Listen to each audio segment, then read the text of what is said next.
শুধু দর্শক বন্ধু, আপনারা দেখছেন একে নিউজ বাংলা। আর এই মুহূর্তে উপস্থিত রয়েছি কলকাতা হাইকোর্ট। আমার পাশে রয়েছেন কলকাতা হাইকোর্টের বর্ষিয়ান আইনজীবী আলী আফজাল চাঁদ।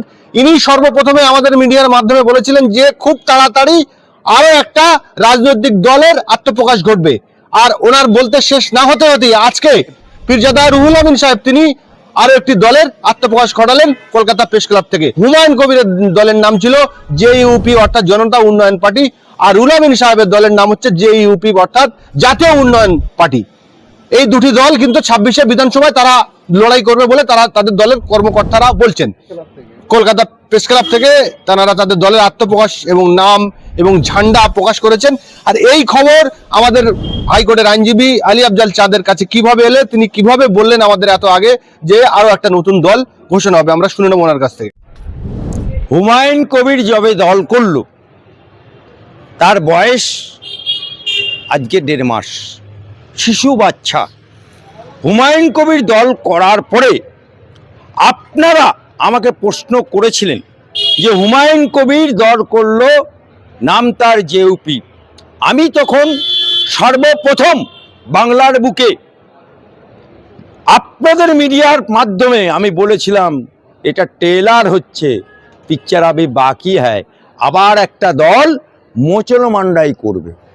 আমি নামও বলিনি, কিন্তু বলেছিলাম যে দল তৈরি হবে, সেটাই আজকে বাস্তবে। অর্থাৎ 1.5 মাস পূর্ণ না হতে হতে আবার একটা জেইউপি 2 হলো।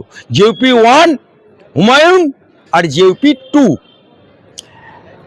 এবারে ঘটনা হচ্ছে, আমি দুটো দলের ক্ষেত্রেই বলছি, দুটোই মুসলমান। একজন রাজনীতিবিদ হুমায়ুন কবির পরখোয়া রাজনীতিবিদ এবং লড়াই করা রাজনীতিবিদ, এবং সে কারোর মাথায় আসেনি বাবরি মসজিদ উদ্ঘাটন করার পর সে রাজনীতি দল খুলেছে। আর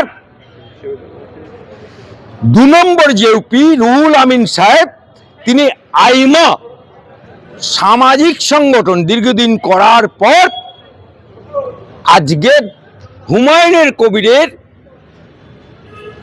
দেখা সাক্ষাতের পর 1.5 মাস পরে উনি একটা জেইউপি 2 ঘোষণা করলেন।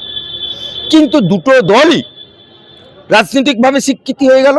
এতদিন আইমা বলতো আমরা সামাজিক সংগঠন, আমাদের কাছে কোনো পার্টি বলে কিছু নেই, আমরা শাসক দল হোক আর যে দলই হোক আমরা তার বিরুদ্ধাচরণ করতে পারি, সমর্থনও করতে পারি। বারবার আইমা আমাদের কাছে রেকর্ড বলছে, পাঁশকুড়া বিধানসভা,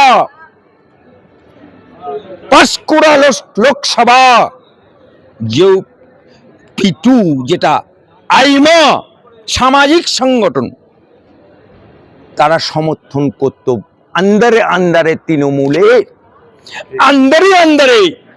তৃণমূলের লালিত পোষিত আইমা, আন্দারে তৃণমূলের প্রসাদ খাওয়া আইমা, তারা এখন দল খুলল জেইউপি 2। জেইউপি 1 হুমায়ুন কবির রাজনীতিবিদ, বাবরি মসজিদ উদ্বোধন করার পর জেইউপি, উনি আইমা তৃণমূলের পোষিত প্রসাদ খেয়ে আজকে জেইউপি। দুটো সেম নাম, নামের ক্ষেত্রে জেইউপি হুমায়ুন জনতা উন্নয়ন পার্টি, এর জেইউপি 2 অর্থাৎ ইন্ডিয় জাতীয় উন্নয়ন। এখন প্রশ্ন হচ্ছে, আমি পরিষ্কার ভাষায় অ্যাডভান্স জানাচ্ছি, দুটো দলই রেজিস্ট্রেশন নেই, দুটো দলই এই ইলেকশনের প্রাক্কালে মুহূর্তে কেউ রেজিস্ট্রেশন পাবে না। সবাইকেই কারুর না কারুর সিম্বল ধার করে লড়তে হবে। Let me finish. দাবি করলেই হবে না, বে করবো বললেই হবে না, মনা চাইলেই হবে না। আমি বলছি আইএসএফ দল করেছিল, আইএসএফ চারদিকে হয়েই করলো, বামপন্থের সাথে চুক্তি করলো, বামপন্থের সাথে দোস্তি করলো, ব্রিগেডের ময়দানে আব্বাস সিদ্দিকী ভাষণ দিল, আইএসএফ জিন্দাবাদ বললো, তাদের সিম্বল নেই। অন্য জায়গাকার অন্য রাজ্যের তালা চাবি চিহ্নে দাঁড়াতে হলো, নিজের সিম্বল নেই, এখনো পর্যন্ত নিজের সিম্বল নেই। ঠিক সেই রকম ও ধার করা সিম্বলে দাঁড়িয়েছিল, ধার করা সিম্বলে আইএসএফ দাঁড়িয়েছে, এবং এবছরও ওকে ধার করা সিম্বলেই দাঁড়াতে হবে, কারণ ও পার্সেন্টেজ অফ ভোট পায়নি। নির্বাচন কমিশনের একটা পার্সেন্টেজ অফ ভোট চায়, তবে সে নিজস্ব সিম্বল পায়, সে পার্সেন্টেজ অফ ভোট নেই, অথবা 7টা এমএলএ, কম করে 7টা এমএলএ আর 3টে এমপি থাকতে হবে। তা নওশাদের 7টা এমএলএ কোথায়? একটা। সিপিএম এর সাথে জোট 0, কংগ্রেসের সাথে জোট 0, নেই এমপি, নেই। বামফ্রন্টে আছে? নেই। কংগ্রেসের আছে সেই ঈসা খান একটা, সে নেই নওশাদের সাথে। সুতরাং এটা ধার করা সিম্বলে আইএসএফকে 5 বছর পরেও ধার করা সিম্বলে দাঁড়াতে হবে। আর এই ইলেকশনের যখন ঘন্টা বেজে গেছে, এই ক্রুশিয়াল টাইমে দুটো দলই রেজিস্ট্রেশন পাবে না। দুটো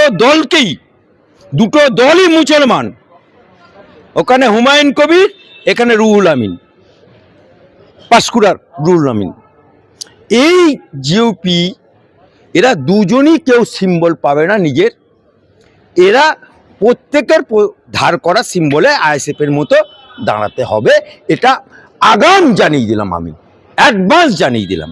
আইমা তৃণমূলের পরিপুষ্ট আইমা সংগঠন ছিল, কিন্তু সেইটাই আমরা দেখলাম যে প্রেস ক্লাবে তারা হুমায়ুন কবিরের বাবরি মসজিদ নিয়ে কটাক্ষ করলেন, কিন্তু মমতা ব্যানার্জির একের পর মন্দির করা নিয়ে তিনি কিন্তু একটা বাক্য চর্চা করলেন না। দেখুন, হুমায়ুন রাজনীতিবিদ, হুমায়ুন বাপের বেটা, হুমায়ুন লড়াই, ঘাত প্রতিঘাত, অনেক ঘাটের জল ওর পেটে আছে।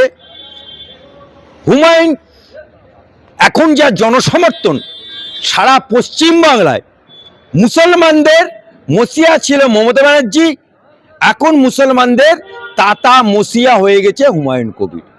নওশাদ ফওশাদ অনেক নিচে নেমে গেছে। কেন? নওশাদ ভাঙড় ছাড়া আর কোনো জায়গায় ওর টেকটি নেই।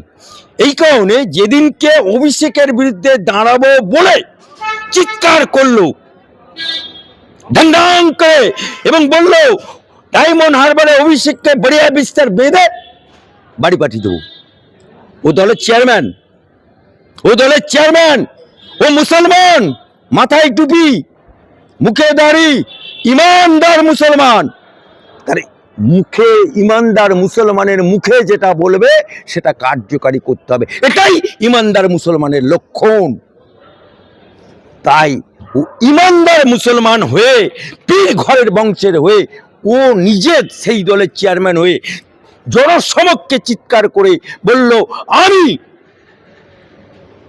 ডায়মন্ড হারবারে দাঁড়াবো লোকসভায় এবং বড়িয়া বিস্তার বেঁধে অভিষেককে ঘরে পাঠিয়ে দেবো কালীঘাটে। তাহলে ওয়াদা খেলাপ কে করলো? নওশাদ সিদ্দিকী। আবে তুই দলের চেয়ারম্যান, আবার যখন দাঁড়ালো তখন কি বলো? পার্টির সিদ্ধান্ত। আরে বাপ রে বাপ, একবারে পলিট ব্যুরো দিল্লি ফিল্লি যেন ওনার দলে আছে। আর সিপিএম এর ঢঙে কায়দায় এখনো যে কথাগুলো বলে, ঢঙের কায়দায় কথা বল। হুমায়ুন আর কিছু হোক না হোক, যা বলে সামনাসামনি, যেটা করবো বলে সেটা করে দেখিয়ে দেয়। পাক্কা বেটা। আজকে যে রুহুল আমিন যে পার্টি ঘোষণা করলো, হুমায়ুন তৃণমূলের বিরুদ্ধে, কারণ তৃণমূলের তালাক প্রাপ্ত, কিন্তু রুহুল আমিন তো তালাক প্রাপ্ত না। তার আইমা দলটা তৃণমূলের সাপোর্টে আন্দারে প্রকাশ্যে করতো না, আন্দারে করত।